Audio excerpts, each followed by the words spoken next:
We're here in the greater Richmond area doing some pond rehab work. The pond here is a northern forebay. It's 25,000 square feet with kind of a unique feature on it was a concrete floor they installed to make maintenance activities a little bit easier. So hasn't been touched in 15 years. Like I said, we're here cutting all the woody vegetation from the side slopes, removing all the sediment from the floor of the pond, and then restoring the filter berm.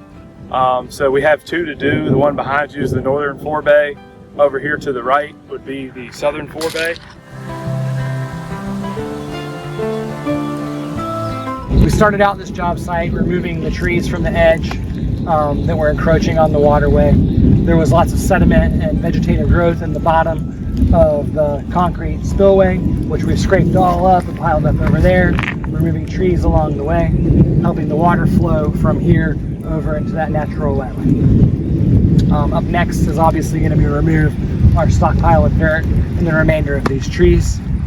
And then we'll clean up that riprap on the other side so the water can move properly. And that'll be that.